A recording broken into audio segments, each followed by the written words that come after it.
De volgende mannen, ze spelen op privéfeestjes van Paul Mc Cartney, van Elton John, Elvis Costello. En dat is niet niks natuurlijk. De makers van de show de Bootleg Sixties, die worden gezien als de beste vertolkers van de Sixties muziek. Zowel muzikaal als visueel waan je weer helemaal terug in de jaren 60. Nog voordat de hele band naar ons land komt, vertellen 2 bandleden alvast wat we kunnen verwachten van hun shows. A 60s extravaganza of all, a big celebration of all the great things that we loved about that kind of era, that kind of music.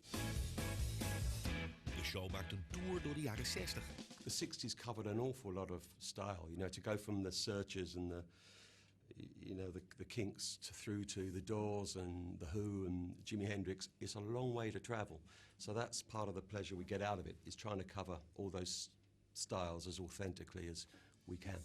De oude popsterren zijn positief over hun imitators. It's really interesting when you meet a couple, meet them at certain shows.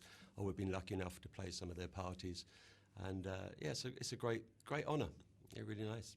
Zo mochten ze optreden voor Sir Elton John. We've played a few times for Elton. He's a fantastic supporter. We're lucky to be playing at Elvis Costello's wedding. I think maybe about 10 years ago. 2003. Yeah, it was. Yeah, and that was at his house, and he was loving it. And he then booked us for his civil partnership to David Furnish, and we've played for him quite a few times since. Yeah. But he's great. He gets up with us and does a few numbers, and he's great fun. He's a really nice man. Slow down, you move too fast.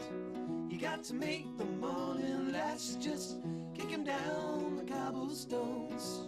Looking for fun and feeling groovy. Jamie en Dan hebben zo hun eigen favorieten. Probably Strawberry Fields Forever. It's always Beatles for me. I'm a big Beatles fan. But I enjoy covering all the bands from the Who, the Kinks, the Byrds. I love the Byrds. There's just so many great bands from the 60s. But when Strawberry Fields came out, or Good Vibrations, nobody had heard anything like it. And so that's, I think, what makes it a real special period. It's when it all really begun.